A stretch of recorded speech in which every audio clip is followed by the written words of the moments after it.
जमलेल्या माझ्या तमाम हिंदू बांधवांनो, भगिनींनो आणि मातांनो, आज तुफान गर्दी दिसते. अरे नाशिक म्हटल्यावर गर्दी उसळणारच. नाशिक आणि शिवसेनेचं एक नातं नाही म्हटलं तरी आहेच, आणि ते राहणारच. म्हणजे ते कोण नरेंद्र मोदी म्हणतात तसं तसं हे नातं नाही की. नासिक से मेरा पुराना नाता है. मैं यहां वीर सावरकर जी के साथ काम करता था और जैक्सन के वध में मेरा ही प्लॅनिंग था. अरे जातील तिथे गणवायचंय आणि लोकही गणतात. ही काही नाती जपणारी माणसं नाहीत.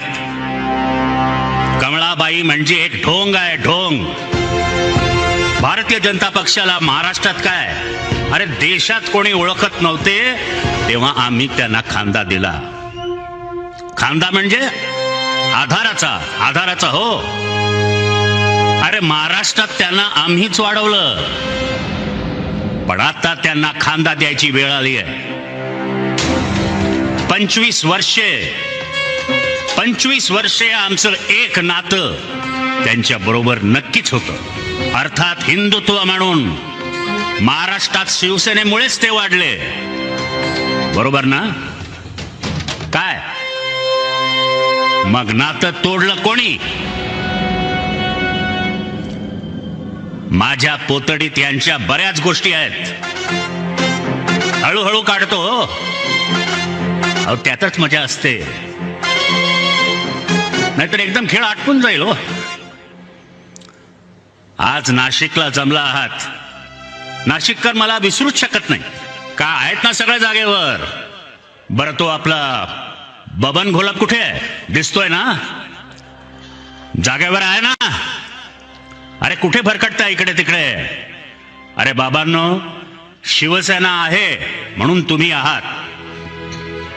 हा जो समोर साधा शिवसैनिक बसलाय ना, तो महत्वाचा आहे. त्याने तुम्हाला आमदार खासदार बनवलं. बातम्या सुरूच आहेत, हा गेला तो गेला. अरे अस्वलाच्या अंगावरचे 2-4 केस गळले, उपटले, अरे काय फरक पडतो? आता ही सगळी नवी मंडळी आली, पण नाशिकचं गोल्फ मैदान गाजवलंय. पैसे देऊन सभेला माणसं आणण्याचा दळभद्री प्रकार आम्हाला कधीच करावा लागला नाही. आई जगदंबेची तेवढी कृपा आमच्यावर नक्कीच आहे आणि ती राहणारच. आता या निवडणुकीत काय झालं? विधानसभेचं म्हणतोय. जो निकाल लागला तो तुम्हाला मान्य आहे का? इथे बडगुजर, वसंत गीते, तिकडे निफाडला आपला अनिल कदम, घोलप यांचे चिरंजीव योगेश राबले, लोकांची कामे केली. मालेगावात अद्वै हिरे, धुळ्यात अनिल गोटे हे मैदानात होते, पण निकाल उलटेच लागले. अहो हे भाजप आणि त्या नकली शिवसेनावाल्यांनी असे काय दिवे लावले की ज्यामुळे त्यांना अशी भरभरून मते पडली? लोकशाहीत हे असे निकाल जबरदस्तीने लावले जाणार असतील तर कसले स्वातंत्र्य आणि कसले काय? ही लोकशाही आम्ही मान्य करणारच नाही. हे असेच सुरू राहणार असेल तर स्वातंत्र्याच्या रक्षणासाठी आम्हाला वीर सावरकरांच्या क्रांतीच्या मार्गाने जावेच लागेल. होय, मी हे सावरकरांच्या नाशिकमध्ये बोलतोय. टाका आणखी एक खटला माझ्यावर, नाहीतरी माझ्या शिवसैनिकांवर खोटे खटले टाकताय ना, टाका. हा माझ्या शिवरायांचा महाराष्ट्र आहे. कोणाच्या पाठीत वार करणार नाही, पण महाराष्ट्राच्या पाठीत आता फक्त घाव आणि वारच सुरू आहे. सगळा पैशांचा खेळ. महाराष्ट्र मुघलांनी आणि इंग्रजांनी इतका लुटला नव्हता तेवढा भाजपवाल्यांच्या टोळ्या लुटतायत, आणि ते सुद्धा हिंदुत्वाच्या नावाखाली.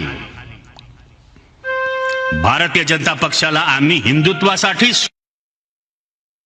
मोठे केले, पण आज हिंदुत्वाचे खरे मारेकरी कोणी असतील तर हेच हिंदुत्व ही काही तुमची खाजगी मालमत्ता नाही. अरे हिंदूंमध्ये भांडणं लावली जात आहेत, जातीत पोट जातीत मारामाऱ्या लावून ते नाना फडणवीस मजा बघतायत. पण एक गोष्ट ठासून सांगतो, तुमचे 100 बाप खाली उतरले तरी शिवसेनेचं अस्तित्व तुम्हाला संपवता येणार नाही. शिवसेनेने गेल्या 50 वर्षात किती सोसले हो. सतत आव्हानं दिली गेली आणि आम्ही ती स्वीकारलीही. 5 पिढ्या शिवसेनेच्या विचाराने भारल्या गेल्या आहेत. त्यांच्या रक्तामध्ये स्वार्थाचा नाही तर राष्ट्रीयत्वाची जबरदस्त ऊर्जा शिवसेनेने निर्माण केली. जे नामर्द डरपोक गेले ते गेले, त्यांची लाकडं भाजपवालेच सोलापुरात रचल्याशिवाय राहणार नाहीत. चिंता करू नका. शिवसेना, माझी शिवसेना हे एक कुटुंब आहे आणि राहील. आज माझ्या महाराष्ट्राची काय परिस्थिती आहे. नाशिकमध्येच त्या अवकाळीने माझा शेतकरी गार झाला आहे. त्याला कोणी वाली? अहो कर्जाचा डोंगर घेऊन माझा शेतकरी जगतोय. अरे जगतोय कसला, रोज आत्महत्या करतोय. आणि तुमचे ते कृषी मंत्री इकडलेच ना, कोकाटात फिरतायत. शेतकऱ्यांची कर्ज माफ करणार होता ना, मग काय झालं? का शेपूट घातलेत? अहो शेतकऱ्यांची इतकी फसवणूक करून सुद्धा तुम्ही उघडपणे फिरताय आणि लाजा नाही वाटत तुम्हाला? लोकांना नोकऱ्या नाहीत, शिक्षणाचा बट्ट्या बोळ चाललाय, आरोग्य सेवेचे धिंडवडे निघाले, तिकडेही नुसती लूटच चालली आहे. गरिबांना 2 वेळचं जेवण नाही, उद्योगधंदे बंद पाडले जात आहेत. अहो तुमच्या नाशिकमध्ये किती नवे उद्योग आले? हा आकडा? ते फडणवीस अमेरिकेत जाऊन आले गुंतवणूक आणण्याच्या नावाखाली. पण नाशिकच्या हाती काय? भोपळा. हे सगळं तुम्ही किती काळ बघणार आणि थंडच बसणार असाल तर त्या छत्रपती शिवरायांचंही नाव घेऊ नका आणि जय भवानी जय शिवाजी याचाही गजर करू नका. अहो महाराष्ट्राला लाचार आणि गुलाम करण्यासाठी त्या व्यापाऱ्यांनी शिवसेना तोडली. निष्ठावंत म्हणून घेणारेच फितूर आणि गद्दार निघाले. ते गद्दार एक जात दिल्ली पुढे स्वतःची सिलेंडर वर करून अरे मुजरेत झाडतायत. त्यासाठी शिवसैनिकांनी त्याग आणि बलिदान केले आणि त्यासाठीच 106 हुतात्म्यांनी घरावर संसारावर तुळशीपत्र ठेवले. मी महाराष्ट्राच्या राजकारणात गरम रक्ताची मर्द पिढी उभी केली होती. अरे काय झालं त्या उसळणाऱ्या गरम रक्ताचे? अहो ते गद्दार गेले ते गेले, त्यांच्या स्वाभिमानाच्या गोवऱ्या सोलापुरात गेल्या. त्यांना पैसा अडका मंत्रिपदाच्या वतनदाऱ्या आज मिळाल्यात हो, पण इतिहासात तुमची नोंद फितूर आणि महाराष्ट्राचे गद्दार म्हणूनच राहणार. गंगेत किती डुबक्या मारल्यात तरी हे पाप आणि हा गद्दारीचा डाग धुतला जाणार नाही. या गद्दारांनी जिवंतपणेही माझ्या पाठीवर वार केलेच, पण मृत्यूनंतरही घाव घालणे सुरूच आहे.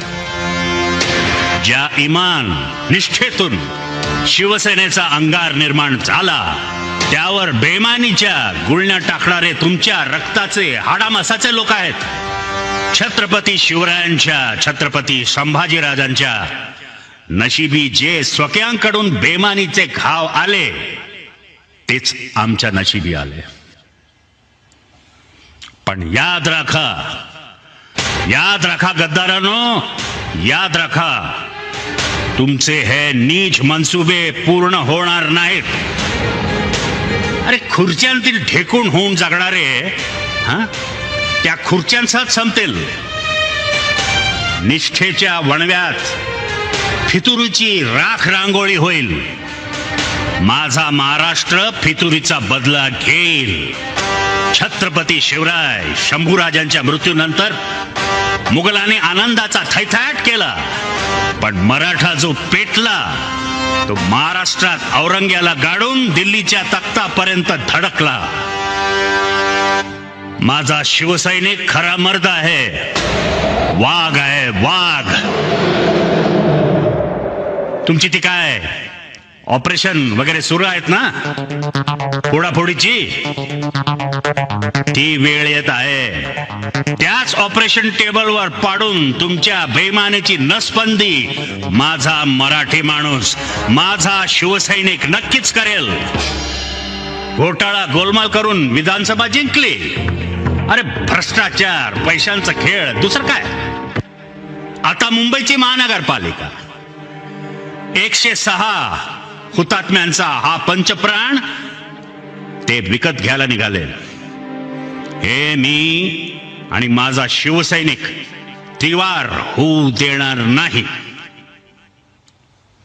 आम्ही महाराष्ट्राला स्वाभिमानी बनवलं, मराठी माणसाला बेडर केलं. संकटे वादळे येतील जातील, पण त्या तुफानांशी टक्कर देत संकटांच्या छाताडावर पाय देऊन माझा शिवसैनिक शिवसेनेची नौका पुढे आणि पुढेच घेऊन जाणार आहे.